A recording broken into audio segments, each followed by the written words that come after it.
ಎಲ್ರಿಗೂ ನಮಸ್ಕಾರ. ಗೆಳತಿ ಯೂಟ್ಯೂಬ್ ಚಾನಲ್ಗೆ ಮತ್ತೊಮ್ಮೆ ಸ್ವಾಗತ. ಬನ್ನಿ ಸ್ನೇಹಿತರೆ, ಇವತ್ತು ವೈಕುಂಠ ಏಕಾದಶಿ ಆಚರಣೆ ಬಗ್ಗೆ ಇನ್ನಷ್ಟು ಮಾಹಿತಿಯನ್ನು ತಿಳಿಸ್ಕೊಡ್ತಾ ಇದ್ದೀನಿ. ಈ ದಿನ ಕೆಲವೊಂದು ಕೆಲಸ ನೀವು ಮನೇಲಿ ಮಾಡೋದ್ರಿಂದ ಹಣಕಾಸಿನ ಸಮಸ್ಯೆ ಜೊತೆಗೆ ಉದ್ಯೋಗಕ್ಕೆ ಸಂಬಂಧಪಟ್ಟಂತ ಏನಾದರೂ ಸಮಸ್ಯೆಗಳಿದ್ರೆ ಅದು ಕೂಡ ನಿವಾರಣೆ ಆಗ್ಬಿಡುತ್ತೆ. ಬಿಸ್ನೆಸ್ಸಲ್ಲಿ ಇಂಪ್ರೂವ್ಮೆಂಟ್ ಆಗುತ್ತೆ. ಮನೆಯಲ್ಲಿ ಒಂದು ರೀತಿ ಪಾಸಿಟಿವ್ ಎನರ್ಜಿ ಹೆಚ್ಚಾಗುತ್ತೆ. ತುಂಬಾ ಸಿಂಪಲ್ ಆದಂಥ, ತುಂಬಾ ಸರಳವಾದಂಥ ಪರಿಹಾರ, ಒಂದು ವಿಶೇಷವಾದ ದೀಪಾರಾಧನೆ ಈ ದಿನ ನೀವು ಮನೇಲಿ ಮಾಡಬೇಕು. ಈ ಎಲ್ಲ ಮಾಹಿತಿ ನೀವು ತಿಳ್ಕೋಬೇಕು ಅಂತ ಇದ್ದರೆ ವಿಡಿಯೋನ ಸ್ಕಿಪ್ ಮಾಡದೆ ನೋಡಬೇಕು. ಬನ್ನಿ ಈಗ ಆ ದಿನದ ಪೂಜಾ ವಿಧಾನ ತಿಳಿಸ್ಕೊಡ್ತೀನಿ. ಇದೇ ಡಿಸೆಂಬರ್ 30ನೇ ತಾರೀಕು ವೈಕುಂಠ ಏಕಾದಶಿ. ಇದನ್ನು ಮುಕ್ಕೋಟಿ ಏಕಾದಶಿ ಅಂತ ಕೂಡ ಕರೀತಾರೆ. ಧನುರ್ಮಾಸದಲ್ಲಿ ಬರುವಂಥ ಏಕಾದಶಿ ತುಂಬಾ ವಿಶೇಷ.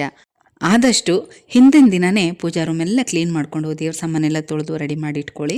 ಮತ್ತು ಪೂಜೆಗೆ ಬೇಕಾಗಿರೋ ವಸ್ತುಗಳನ್ನೂ ಕೂಡ ಹಿಂದಿನ ದಿನವೇ ತಂದಿಟ್ಕೊಳ್ಳಿ.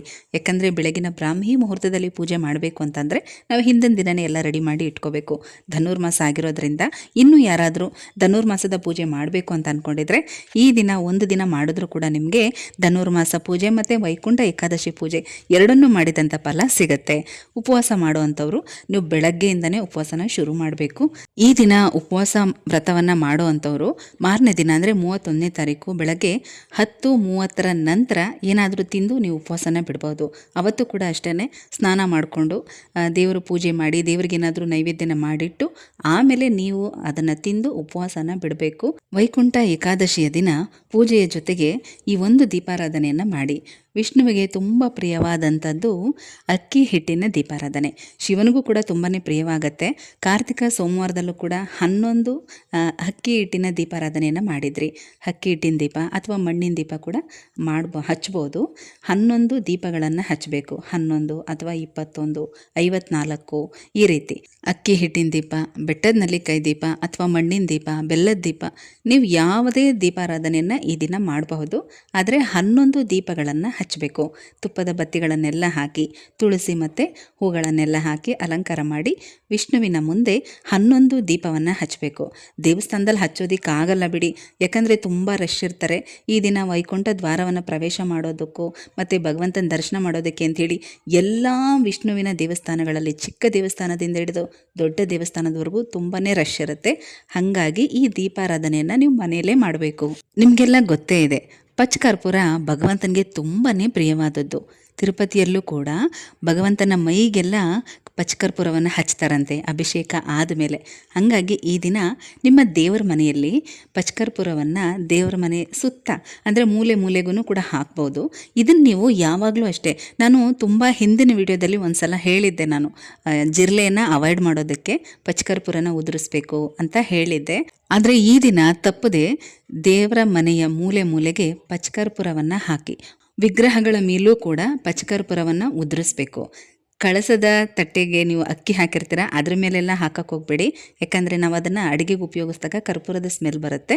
ಹಾಗಾಗಿ ವಿಗ್ರಹಗಳ ಮೇಲೆ, ದೇವರ ಮನೆಯ ಮೂಲೆ ಮೂಲೆಯಲ್ಲಿ ಮತ್ತು ಹೊಸ್ಲ ಹತ್ರ ಆ ಕಡೆ ಈ ಕಡೆ ಸ್ವಲ್ಪ ಪಚ್ಚಕರ್ಪೂರವನ್ನು ಉದುರಿಸುವಂಥದ್ದು. ಒಳ್ಳೆ ಪಾಸಿಟಿವ್ ಎನರ್ಜಿ ಮನೆ ಒಳಗಡೆ ಬರುತ್ತೆ. ತಪ್ಪದೇ ಈ ರೀತಿ ಮಾಡಿ. ಮತ್ತು ಮನೆಯಲ್ಲಿ ಈ ರೀತಿ ಧನಾತ್ಮಕ ಮತ್ತು ಸಕಾರಾತ್ಮಕ ಶಕ್ತಿ ಹೆಚ್ಚಾಗಿದ್ದಾಗ ನಿಮ್ಮ ಹಣಕಾಸಿನ ಸಮಸ್ಯೆ ಕೂಡ ನಿವಾರಣೆ ಆಗಿಬಿಡುತ್ತೆ. ಜೊತೆಗೆ ಈ ದಿನ 21 ದೀಪಾರಾಧನೆ ಜೊತೆಗೆ ಈ ರೀತಿ ಪಚ್ಚಕರ್ಪೂರವನ್ನು ಉದುರಿಸೋದ್ರಿಂದ ಮನೆಯಲ್ಲಿ ನೆಗೆಟಿವಿಟಿ ಅನ್ನೋದು ತುಂಬ ಬೇಗ ಕಡಿಮೆ ಆಗುತ್ತೆ. ಹಾಗೆ ನೀವು ಮನೆಯಲ್ಲೇ ಸಣ್ಣ ಪುಟ್ಟ ಬಿಸ್ನೆಸ್ ಮಾಡ್ತಾಯಿದ್ರೆ ಅದು ತುಂಬ ಚೆನ್ನಾಗಿ ಇಂಪ್ರೂವ್ ಆಗುತ್ತೆ. ಮತ್ತು ಏನಾದರೂ ಕೆಲಸಗಳಿಗೆ ಹುಡುಕಾಡ್ತಾ ಇದ್ದರೆ ಆ ಕೆಲಸ ಕೂಡ ನಿಮ್ಮ ಕೈ ಕೊಡುತ್ತೆ. ಈ ಸಣ್ಣ ಪರಿಹಾರವನ್ನು ಪ್ರತಿಯೊಬ್ಬರು ಕೂಡ ಮಾಡ್ಕೋಬಹುದು. ಅಲ್ಲದೆ ಈ ದಿನ ಕೆಲವೊಂದಷ್ಟು ವಸ್ತುಗಳನ್ನ ನೀವು ಮನೆಗೂ ಕೂಡ ತರಬಹುದು. ದವಸ ಧಾನ್ಯಗಳನ್ನು ಮನೆಗೆ ತರೋದು ಮತ್ತು ಹೊಸ ತುಳಸಿ ಗಿಡ ಏನಾದರೂ ತಗೋಬೇಕು ಅಂತ ಇದ್ದರೆ ಈ ದಿನ ತಗೊಂಡು ಬಂದು ನೆಟ್ಟು ನೀವು ಪೂಜೆ ಮಾಡಬಹುದು. ತುಂಬಾ ಒಳ್ಳೆಯದು. ಅದರ ಜೊತೆಗೆ ಬೇರೆ ಯಾವುದಾದ್ರೂ ಹೂವಿನ ಗಿಡಗಳು ಅಥವಾ ಇದೇ ರೀತಿ ವೀಳ್ಯದೆಲೆ ಗಿಡ ಮತ್ತು ವಾಸ್ತುಗೆ ಸಂಬಂಧಪಟ್ಟಂಥ ಗಿಡಗಳನ್ನು ಯಾವುದು ಬೇಕೋ ಅದನ್ನು ಈ ದಿನ ತೊಗೊಂಡು ಬನ್ನಿ. ತುಂಬಾ ಒಳ್ಳೆಯದು. ಮನೆಗೆ ತೊಗೊಂಡು ಬಂದು ನೀವು ಅದೇ ದಿನ ಅದನ್ನು ನೆಟ್ಟು ಪೂಜೆ ಮಾಡಬಹುದು. ಹಾಗೆ ವಾಸ್ತುವಿಗೆ ಸಂಬಂಧಪಟ್ಟಂಥ ಒಂದಷ್ಟು ವಸ್ತುಗಳು, ನವಿಲುಗರಿ, ಆಮೆ, ಕಾಮಧೇನು ಮತ್ತು ಈಗೆಲ್ಲ 7 ಕುದುರೆಗಳು ಓಡ್ತಾ ಇರುವಂಥದ್ದು ಫೋಟೋಗಳು, ನಿಮಗೆ ಯಾವುದು ತಗೋಬೇಕು ಅಂತ ಅಂದ್ಕೊಂಡಿದ್ದೀರೋ ಅದು. ಮತ್ತು ವಾಸ್ತು ಗಿಡಗಳು, ಬ್ಯಾಂಬೂ ಪ್ಲ್ಯಾಂಟ್ ಆಗಿರಲಿ, ಜೇಡ್ ಪ್ಲ್ಯಾಂಟು, ಮನಿ ಪ್ಲ್ಯಾಂಟು, ವಿಳ್ಯದೆಲೆ ಗಿಡ, ಹೀಗೆ ಯಾವುದಾದ್ರೂ ನೀವು ಮನೆಗೆ ತರಬೇಕು ವಾಸ್ತುವಿಗೆ ಸಂಬಂಧಪಟ್ಟಂಥ ವಸ್ತುಗಳು ಅಂತ ಅಂದ್ಕೊಂಡಿದ್ರೆ ಇದೇ ಮಂಗಳವಾರ ನೀವು ತೊಗೊಂಡು ಬನ್ನಿ. ಮತ್ತು ಯಾವ ಟೈಮಲ್ಲಿ ತರಬೇಕು ಅಂತ ನೀವು ಕೇಳಕ್ಕೆ ಹೋಗಬೇಡಿ. ನೀವು ಕ್ಯಾಲೆಂಡ್ರಲ್ಲಿ ರಾಹುಗಾಲ ಅದನ್ನು ನೋಡ್ಕೊಳ್ಳಿ. ಅಲ್ಲದೆ ಈ ದಿನ ಪೂರ್ತಿ 3 ಶುಭ ಯೋಗಗಳಿಂದ ಕೂಡಿರೋದ್ರಿಂದ ನೀವು ಯಾವುದೇ ಸಮಯದಲ್ಲಿ ತೊಗೊಂಡು ಬಂದರೂ ಕೂಡ ತುಂಬ ಒಳ್ಳೆಯದು. ಮನೆಗೆ ತೊಗೊಂಡು ಬನ್ನಿ. ಹಾಗೆ ನೀವೇನಾದರೂ ಮನೆಗೆ ದವಸ ಧಾನ್ಯ ತೊಗೊಂಡು ಬರಬೇಕು ಅಂತ ಅಂದ್ಕೊಂಡಿದ್ರೆ ಅಕ್ಕಿ, ಬೇಳೆ, ಕಾಳುಗಳು, ಧನಿಯಾ, ಅವರೆಕಾಳು, ಕಡಲೆಕಾಳು, ಹೆಸರು ಕಾಳು, ಇದರಲ್ಲಿ ಯಾವುದಾದ್ರೂ ಒಂದನ್ನು ತಂದರೂ ಪರವಾಗಿಲ್ಲ. ಬೆಲ್ಲ, ತುಪ್ಪ, ಅರಿಶಿಣ ಕೊಂಬು, ಹೀಗೆ ಒಂದಷ್ಟು ಒಳ್ಳೊಳ್ಳೆ ವಸ್ತುಗಳನ್ನು ಈ ದಿನ ಮನೆಗೆ ತೊಗೊಂಡು ಬನ್ನಿ. ತುಂಬಾ ಒಳ್ಳೆಯದು. ಅಷ್ಟೇ ಅಲ್ಲದೆ ನೀವೇನಾದರೂ ಜಪಮಾಲೆ ತೊಗೋಬೇಕು ಅಂದ್ಕೊಂಡಿದ್ರೆ ಈ ದಿನ ತಗೊಳ್ಳಿ. ರುದ್ರಾಕ್ಷಿ ಮಾಲೆ, ತುಳಸಿ ಮಾಲೆ, ವೈಜಯಂತಿ ಮಾಲೆ, ಈ ಥರ ಜಪಮಾಲೆಗಳು ಸಿಗುತ್ತೆ ನಿಮಗೆ. 108 ಮಣಿಗಳು ಇರುವಂಥದ್ದು. ನೀವು ದೇವರ ನಾಮಗಳನ್ನು, ಮಂತ್ರಗಳನ್ನು 108 ಸಲ ಹೇಳಬೇಕು ಅಂದಾಗ ಅದನ್ನು ಕೌಂಟ್ ಮಾಡೋದಕ್ಕೆ ತುಂಬ ಸರ್ಕಸ್ ಮಾಡ್ತಾ ಇರ್ತೀವಿ. ಅಡಿಕೆ ಇಟ್ಕೊಳ್ಳೋದು, ಕಾಯಿನ ಇಟ್ಕೊಳ್ಳೋದು, ಕಡಲೆಕಾಳು ಇಟ್ಕೊಳ್ಳೋದು, ಈ ರೀತಿ ಎಲ್ಲ ಒಬ್ಬೊಬ್ಬರು ಒಂದೊಂದು ರೀತಿ ಮಾಡ್ಕೊಳ್ತಾ ಇರ್ತೀರ. ಕೆಲವರು ಬೆರಳಲ್ಲಿ ಲೆಕ್ಕ ಹಾಕ್ಕೊಳ್ಳೋದು, ಈ ಥರದ್ದೆಲ್ಲ ಇರುತ್ತೆ. ಆದರೆ ಒಂದು ಜಪಮಾಲೆ ಮನೇಲಿದ್ದರೆ ತುಂಬಾ ಒಳ್ಳೆಯದು. ಹಾಗಾಗಿ ಈಗ ನಾನು ಹೇಳಿದ್ದಂಥ ಯಾವುದೇ ವಸ್ತುಗಳು ನೀವು ತಗೊಳ್ಳೋದಕ್ಕೆ ಆಗಲಿಲ್ಲ ಅಂದರೂ ಕೂಡ ಒಂದು ಜಪಮಾಲೆನ ತಗೊಳ್ಳಿ, ತುಂಬಾ ಒಳ್ಳೆಯದು.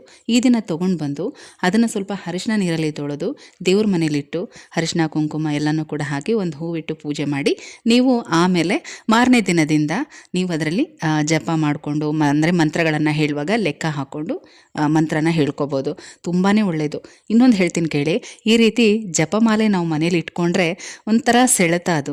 ಆಗಾಗ ನಮ್ಮನ್ನ ಪ್ರೇರೇಪಿಸುತ್ತೆ, ಕುತ್ಕೋ ಜಪ ಮಾಡು, ಮಂತ್ರ ಹೇಳು ಅನ್ನೋ ರೀತಿ ಒಂದು ಪಾಸಿಟಿವ್ ವೈಬ್ಸನ್ನು ನಮಗೆ ಕೊಡುತ್ತೆ. ಹಾಗಾಗಿ ಹೇಳ್ತಾ ಇದ್ದೀನಿ. ನಾನು ಕೂಡ ಇತ್ತೀಚೆಗೆ ಗೋಕರ್ಣದಿಂದ ತರಿಸ್ಕೊಂಡೆ, ತುಂಬ ಚೆನ್ನಾಗಿದೆ. ಮುಂದೆ ಸಪ್ರೇಟಾಗಿ ನಿಮಗೆ ಜಪಮಾಲೆಗಳ ಬಗ್ಗೆನೇ ವಿಡಿಯೋ ಮಾಡಿ ಶೇರ್ ಮಾಡ್ತೀನಿ. ಮೊದಲು ನಾನು ಒಂದು ವೈಜಯಂತಿ ಮಾಲೆನ ಇಟ್ಕೊಂಡಿದ್ದೆ, ಅದು ಕಟ್ಟಾಗೋಯ್ತು. ಆಮೇಲೆ ಈಗ ರುದ್ರಾಕ್ಷಿ ಮಾಲೆನ ತರಿಸ್ಕೊಂಡಿದ್ದು. ಅದು ರೇಟ್ ಎಷ್ಟಾಯಿತು ಏನು ಪ್ರತಿಯೊಂದು ಕೂಡ ಮುಂದಿನ ವಿಡಿಯೋದಲ್ಲಿ ನಿಮಗೆ ಡೀಟೇಲಾಗಿ ಹೇಳ್ತೀನಿ. ಈ ಮಾಹಿತಿ ನಿಮಗೆ ತುಂಬಾ ಉಪಯೋಗಕರವಾಗಿರುತ್ತೆ ಅಂತ ತಿಳ್ಕೊಳ್ತಾ ಮತ್ತೆ ಸಿಗ್ತೀನಿ. ಹೋಗಿ ಬರಲಾ?